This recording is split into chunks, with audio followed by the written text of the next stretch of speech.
가장 싼 커피가 가장 큰 돈을 만듭니다. 1,500원짜리 커피 한 잔을 팔 때마다 여의도 빌딩 안 어딘가에서는 누군가의 통장에 숫자가 쌓입니다. 그런데 정작 하루 종일 샷을 내리는 사장님의 통장은 다음 달이면 마이너스가 됩니다. 이상하지 않으십니까? 장사가 잘 돼서 매장이 늘어난 게 아닙니다. 누군가는 당신이 힘들어야만 더 많은 돈을 버는 구조가 이미 설계되어 있는 겁니다. 퇴직금 2억을 쏟아부어 사장님이 됐는데 현실은 최저시급도 못 받는 주방 보조라면 그건 창업이 아닙니다. 함정입니다. 지식 한방에서 오늘 그 함정의 설계도를 꺼내보겠습니다. 이 영상을 끝까지 보시면 우리가 매일 마시는 싼 커피 한 잔 뒤에서 금융자본이 어떻게 골목 상권을 삼키고 조용히 빠져나가는지 그 서늘한 진짜 내막을 확인하실 수 있습니다. 혹시 요즘 동네 한 바퀴 돌아보셨어요? 골목 들어서자마자 노란 간판, 조금 걷다 보면 또 노란 간판, 길 건너편에도 똑같은 노란 간판. 전부 같은 브랜드입니다. 방영 500m 안에 3개가 나란히 불을 켜고 있어요. 손님 숫자는 그대로인데 매장만 계속 늘어나고 있는 거죠. 가만 생각해보면 이거 좀 이상하지 않습니까? 퇴직금 2억 들고 저가 커피 창업하신 50대 사장님 이야기 잠깐 해드릴게요. 계약서 쓸 때만 해도 설레셨대요. 오토 매장이라고 하더니까요. 알아서 돌아가는 매장, 나는 수익만 챙기면 된다고요. 근데 지금 현실은요. 매일 아침 7시 제일 먼저 셔터를 올리는 게 이 사장님입니다. 하루 12시간 1,500원짜리 커피 뽑고 떡볶이 냄새 뒤집어 쓰고 알바비 아끼려고 본인이 카운터를 지키고 계세요. 양복 입은 사장님 꿈꾸셨는데 현실은 앞치마 두른 주방 보조가 됐습니다. 그래도 버티시는 이유가 있어요. 하루에 몇백 잔씩 파니까 모이면 되겠지라는 거죠. 그래서 한번 계산해 봤습니다. 하루 300잔, 한 잔에 1,500원이면 한 달 매출이 약 1,350만 원. 얼핏 보면 꽤 되는 것 같잖아요. 근데 원두값, 재료비, 임대료, 인건비 쫙 빼고 나면요. 사장님 손에 실제로 남는 돈 많아야 200만 원 안팎입니다. 퇴직금 2억, 단순 계산으로만 회수하는데 8년이 넘어요. 그 8년 동안 바로 옆에 같은 브랜드 매장이 또 생긴다면요. 예전엔 분명히 같은 브랜드끼리 거리 제한이 있었습니다. 그 보호막이 언제부터인가 슬그머니 사라졌어요. 그 이유가 2021년에 있습니다. 2021년 뭔가 달라지기 시작했습니다.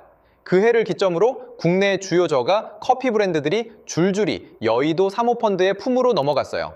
커피를 좋아해서도 아니고 골목 상권을 살리겠다고 나선 것도 아닙니다. 이 사람들한테 커피는 그냥 수단이에요. 목적은 딱 하나, 단기간에 기업 덩치를 불려서 비싼 값에 되파는 것, 바로 엑시트입니다. 엑시트, 생소하게 들리실 수 있는데요. 쉽게 말씀드리면 이렇습니다. 낡은 집을 싸게 사서 겉만 번드르르하게 리모델링한 다음 비싸게 팔고 떠나는 거예요. 집 안배관이 낡았든 결로가 심하든 팔고 나면 내 알 바 아닌 거죠. 사모펀드가 프랜차이즈를 다루는 방식이 정확히 이겁니다. 대표적인 사례가 메가커피입니다. 2021년 사모펀드가 약 1,400억 원을 들여 인수했어요. 그 직후부터 뭘 했을까요? 매장을 폭발적으로 늘리기 시작했습니다. 인수 당시 1,500개였던 매장이 불과 3년 만에 4,000개를 넘어섰어요. 매출도 같은 기간 5배 이상 뛰었습니다. 숫자만 보면 엄청난 성공이죠. 근데 그 이면을 보면 이야기가 달라집니다. 같은 기간 이 사모펀드가 배당금으로 뽑아간 돈이 4년 누적으로 무려 1,482억 원입니다. 인수 첫 해엔 당기순이익보다 많은 돈을 배당으로 가져갔어요. 쉽게 말씀드리면 번 돈보다 더 많이 빼갔다는 겁니다. 회사 곳간을 채우는 게 아니라 사자마자 털어가기 시작한 거예요. 그렇다면 그 돈은 어디서 메워졌을까요? 네, 바로 가맹점 수를 늘리는 겁니다. 새 점주가 들어올 때마다 가맹비, 인테리어 비용, 교육비가 본사 통장으로 들어오거든요. 점주 입장에선 창업 비용인데 본사 입장에선 수익입니다. 매장이 잘 되든 안 되든 본사는 일단 새 매장이 하나 생길 때마다 돈을 법니다. 그래서 거리 제한을 없앤 겁니다. 점주를 위해서가 아니라 본사 수익을 위해서요. 그런데 여기서 진짜 무서운 게 따로 있습니다. 이 구조, 사실 처음부터 설계된 겁니다. 어떻게 설계됐는지 지금부터 그 뇌관을 열어보겠습니다. 자, 이제 진짜 구조를 들여다볼 시간입니다. 사모펀드가 기업을 인수할 때 자기 돈만 쓰는 경우는 거의 없습니다. 대부분 은행에서 막대한 돈을 빌려서 삽니다. 이걸 차입 매수라고 하는데요. 쉽게 말씀드리면 이렇습니다. 10억짜리 집을 살 때 내 돈은 3억만 넣고 나머지 7억은 그 집을 담보로 대출받는 거예요. 근데 여기서 핵심이 있어요. 그 대출 이자를 내가 갚는 게 아니라 그 집에서 나오는 월세로 갚는 겁니다. 프랜차이즈로 바꿔서 보면 그 월세가 바로 가맹점주들입니다. 사모펀드는 메가커피를 1,400억에 인수하면서 상당 부분을 빚으로 조달했습니다. 그 이자를 매달 갚아야 하는데 돈이 어디서 나옵니까? 가맹점이 늘어야 나옵니다. 새 점주가 들어올 때마다 가맹비, 인테리어, 원두 납품, 마진이 본사로 흘러들어오거든요.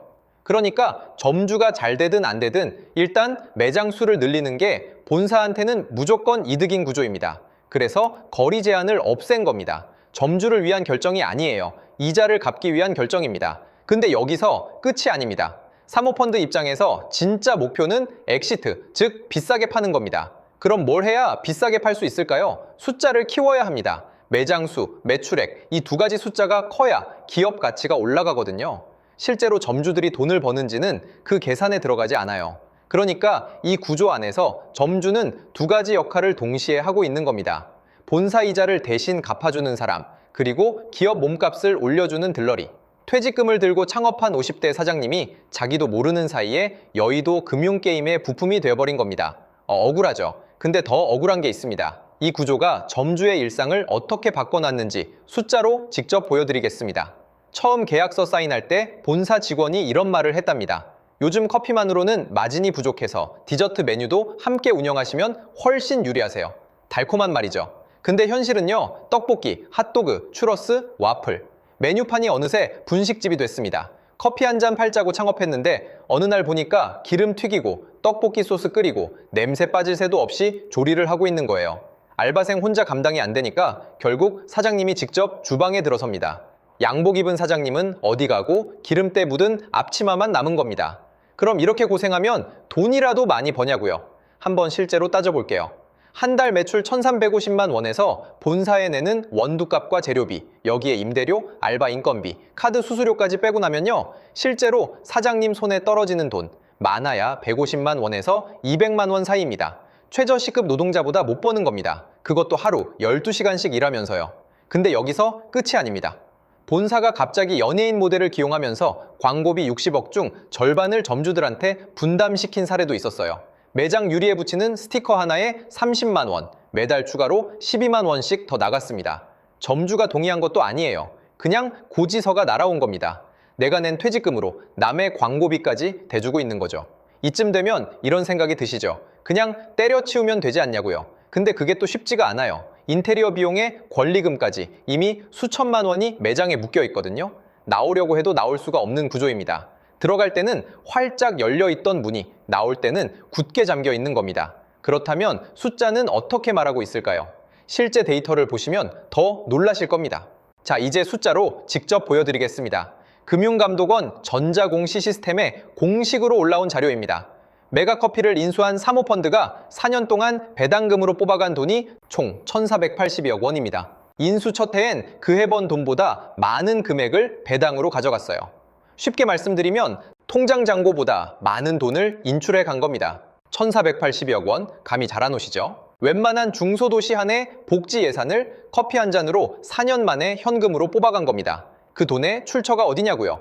골목 곳곳에서 하루 12시간 버티고 있는 사장님들의 가맹비와 납품 마진입니다. 근데 여기서 더 서늘한 숫자가 있어요.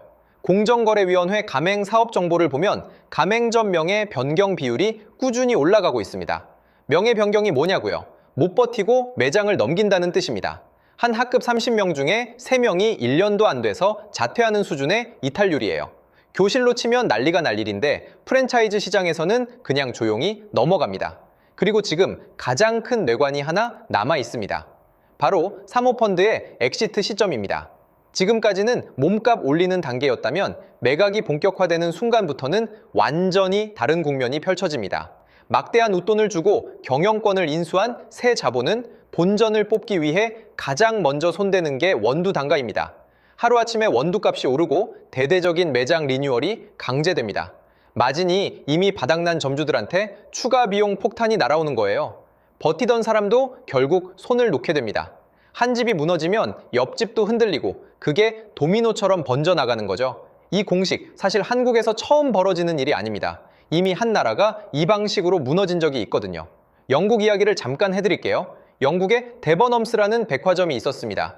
240년 넘는 역사를 자랑하는 영국 사람들한테는 우리나라 롯데 백화점 같은 존재였어요. 그 데버넘스가 사모펀드 손에 넘어갔습니다. 그 다음에 무슨 일이 벌어졌을까요? 빚을 내면서까지 배당금 잔치를 벌였습니다. 겉으로는 멀쩡해 보이는데 속은 이미 텅 비어가고 있었던 거예요. 결국 2020년 240년 역사의 데버넘스는 문을 닫았습니다. 하루아침에 12,000명이 일자리를 잃었어요. 근데 더 충격적인 사례가 있습니다. 템스워터입니다. 런던 시민 1,500만 명의 수돗물을 공급하는 상하수도 기업이에요. 이 회사도 사모펀드에 넘어간 뒤 같은 수순을 밟았습니다. 배당금 잔치를 벌이는 동안 수도관 교체나 시설 투자는 뒷전이었어요. 그러다 2023년 런던 곳곳에서 수도관이 터지기 시작했습니다. 오염된 물이 흘러나오고 강에는 오폐수가 흘러들었어요. 시민들이 마시는 물이 썩어가는 동안 사모펀드는 이미 배당금을 챙겨 떠난 뒤였습니다. 영국 의회와 언론은 한 목소리로 이렇게 기록했습니다. 사모펀드는 알맹이만 파먹고 빈 껍데기만 남겼다고요? 자, 이제 다시 한국으로 돌아와 보겠습니다. 데버넘스는 백화점이었고 템스워터는 수도 기업이었습니다. 우리는 커피 프랜차이즈 얘기를 하고 있죠. 업종은 다르지만 구조는 놀랍도록 똑같습니다. 빚으로 인수하고 배당으로 뽑아내고 몸값 올려서 팔고 떠나는 것. 그 청구서는 고스란히 현장에 남겨진 사람들한테 돌아오는 것. 영국에서 수도관이 터졌다면 한국에서는 골목 상권이 터지고 있는 겁니다. 그렇다면 우리는 앞으로 무엇을 봐야 할까요? 이 게임이 끝나기 전에 반드시 알아야 할 신호가 있습니다. 첫 번째 신호는 본사의 해외 진출 발표입니다. 어느 날 갑자기 뉴스에 이런 기사가 뜹니다. 어떤 커피 브랜드가 동남아 마스터 프랜차이즈 계약을 체결했다거나 내년 상장을 추진한다는 기사요. 이런 기사 보셨을 때 우리 브랜드가 잘 나가는구나 하고 좋아하시면 안 됩니다. 이건 팔기 위한 포장 작업입니다. 해외 진출이든 상장이든 기업 가치를 최대한 높여서 비싸게 넘기려는 전형적인 엑시트 준비 신호거든요. 실제로 맘스터치도 BHC도 매각 직전에 비슷한 수순을 밟았습니다. 본사가 화려한 미래를 그릴수록 정작 현장 점주들한테는 조용히 비용 청구서가 날아올 가능성이 높아집니다. 두 번째 신호는 정보 공개서 숙자의 함정입니다. 창업을 고려하실 때 본사가 내미는 자료에 이런 항목이 있어요. 가맹점 평균 매출액, 숫자가 꽤 그럴듯해 보입니다. 근데 여기서 멈추시면 안 됩니다. 매출이 아니라 이익을 봐야 합니다. 신메뉴 밀어넣기로 총 매출은 올라갈 수 있어요. 근데 재료비, 인건비 다 빼고 나서 실제로 내 손에 남는 면적당 영업이익이 어떻게 되는지 그걸 반드시 교차 검증하셔야 합니다. 화려한 매출 숫자 뒤에 초라한 이익이 숨어 있는 경우가 생각보다 훨씬 많거든요. 그리고 한 가지 더 말씀드리고 싶은 게 있어요. 이 문제가 이제 커피만의 얘기가 아니라는 겁니다. 사모펀드의 손길은 이미 맘스터치, BHC 같은 외식업을 넘어 홈플러스 같은 대형 유통망까지 깊숙이 들어와 있습니다.